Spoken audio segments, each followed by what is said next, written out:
Olá, Uraha. Neste segundo vídeo sobre o tema da conversão ao judaísmo, vou falar um pouco sobre os processos de conversão não tradicionais.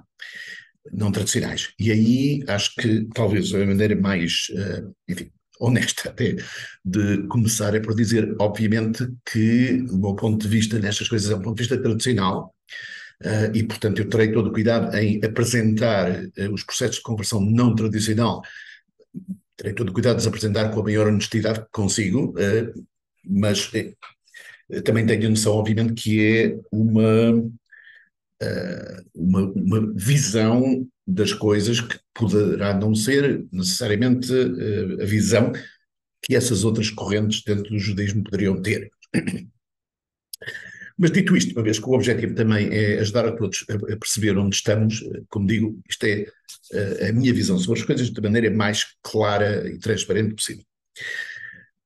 Portanto, a conversão tradicional, como falámos no último vídeo, a conversão tradicional basicamente requer não só que a pessoa, obviamente, acredite em Deus, mas que esteja disposta a seguir as suas obrigações, as obrigações que a Torá estipula para os Deus. Portanto, a ideia de aceitar as obrigações é fundamental, e como a ideia de aceitar obrigações é fundamental, viver numa comunidade judaica que permite, do ponto de vista objetivo, seguir essas obrigações é fundamental.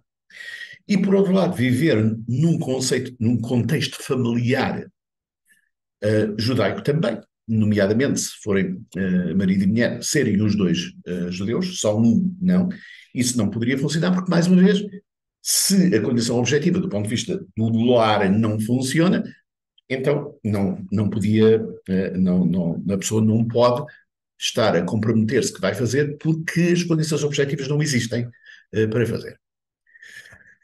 E, portanto, deste ponto de vista, temos estes três aspectos, que é a obrigação de cumprir os mandamentos, participação de uma comunidade e, do ponto de vista da casa, do nosso lar, ser um lar onde podemos ter uma vivência judaica completa. Quando passamos ao judaísmo não tradicional, as coisas mudam um bocadinho, e mudam, nos casos um bocadinho, noutros casos muito, porque correntes não tradicionais têm uma visão muito diferente do sentido das obrigações.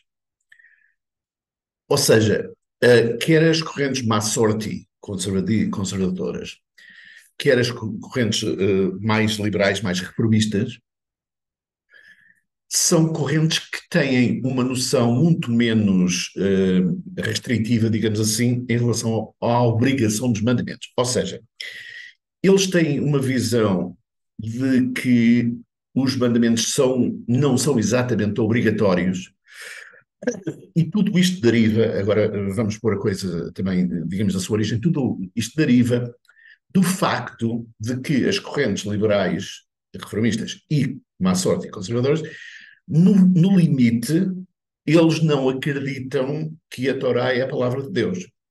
E como não acreditam que a Torá é a palavra de Deus, obviamente o que diz a Torá também não é a palavra de Deus, é a palavra iluminada dos homens, e como tal tem uma importância e tem uma obrigatoriedade completamente diferente.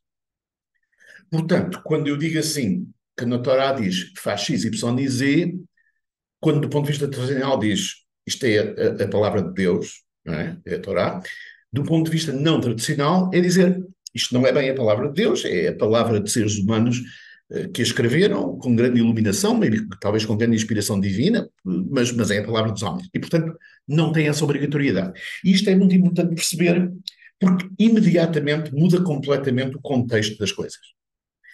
E muda o contexto das coisas porquê? Porque no momento em que não há obrigatoriedade, estritamente falando, em seguir as regras, se quisermos seguir muito bem, se não quisermos seguir, não seguir, do ponto de vista até mais reformista, as regras não são bem regras, são mais sugestões do que regras. Do ponto de vista má sorte, não são bem regras, são mais conselhos a seguir. Portanto, é um bocadinho mais de sugestões, mas portanto, deste ponto de vista, o que é que isto quer dizer? Quer dizer que o facto da pessoa viver numa comunidade é menos importante. é menos importante porque, quer dizer, pode ser importante do ponto de vista cultural, mas não é importante, tão importante do ponto de vista de aprender estas coisas todas que há a fazer.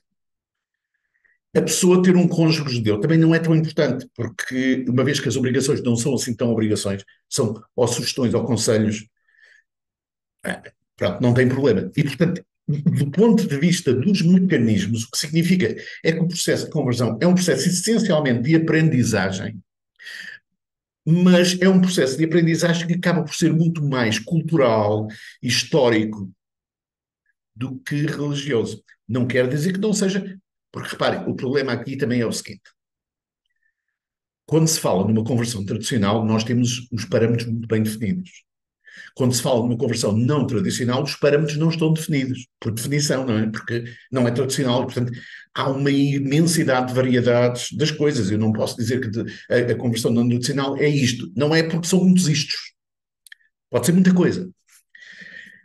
Mas todas elas têm em comum, não tradicional, ser muito menos rigoroso ou muito menos exigente, digamos assim, em relação à participação de uma comunidade, por um lado, e em relação ao contexto familiar. E isso é importante dizer.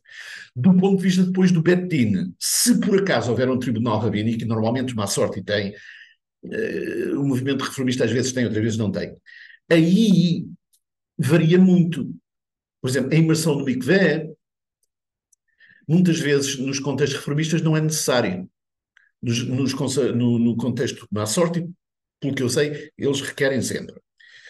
A mesma coisa em relação à circuncisão. A circuncisão não precisa de ser ritual, em alguns casos nem precisa de ser.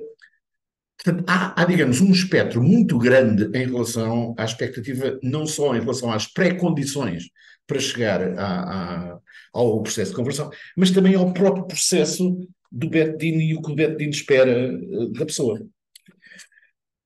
E, portanto, o que isto quer dizer, enfim, de uma maneira muito, muito clara, é que as obrigações, e digamos, vamos chamar-lhes as barreiras à entrada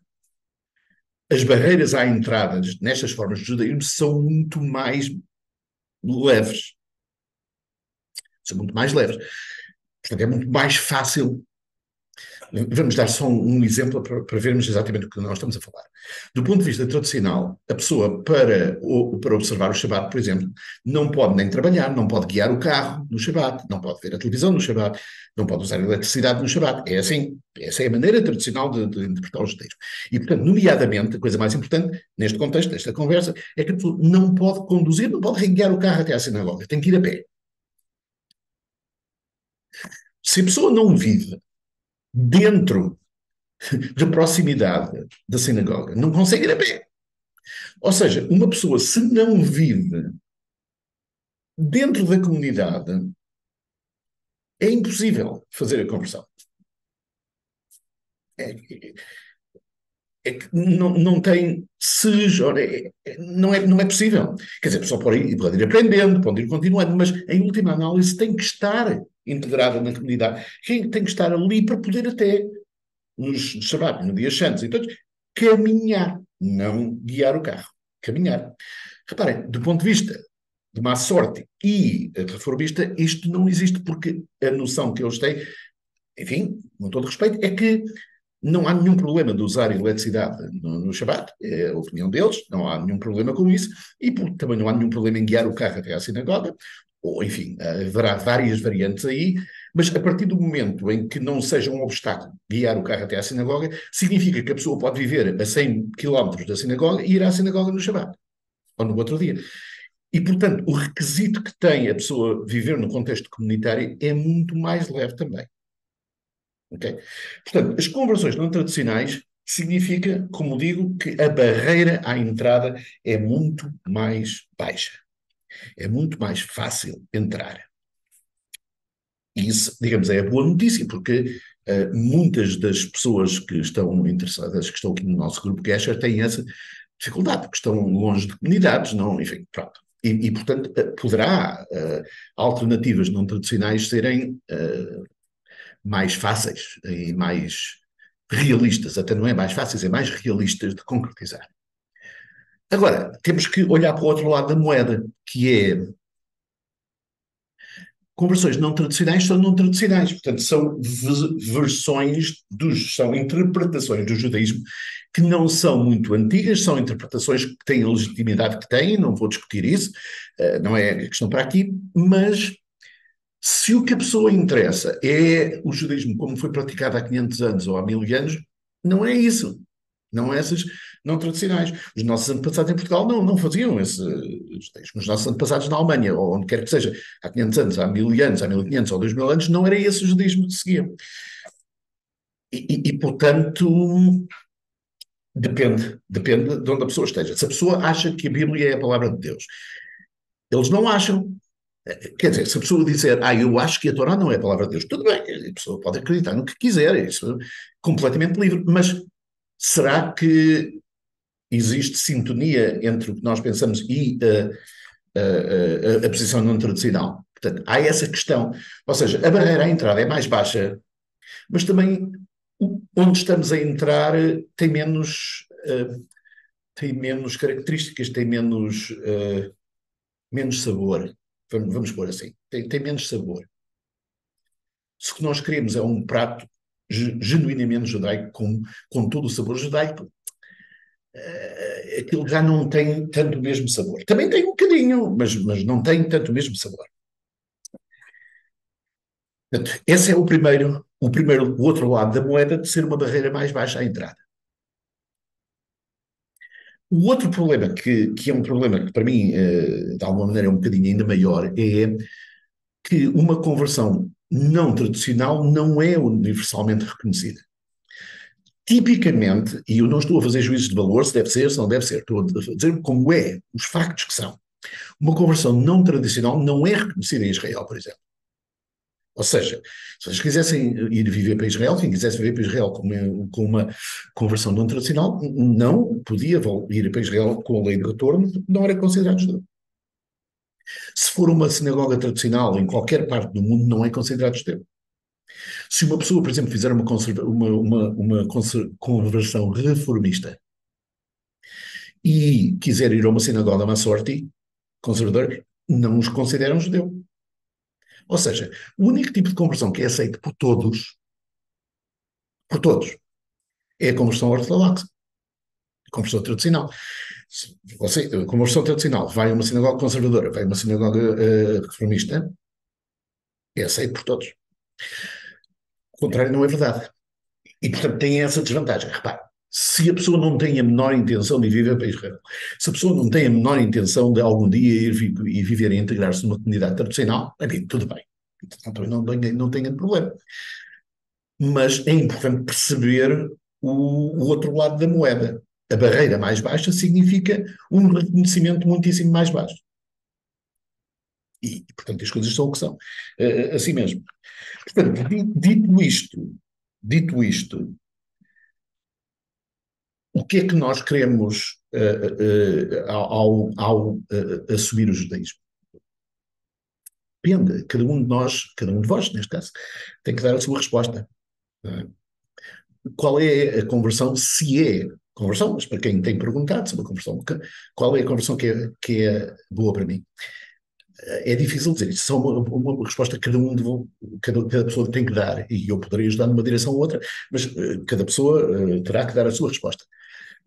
O que é importante perceber é que, para ter todos os benefícios, digamos assim, espirituais e sociais e tudo isso, às conversões tradicionais, as circunstâncias em que muitos possam estar podem não tornar isso execuível e podem tornar conversões menos tradicionais mais execuíveis.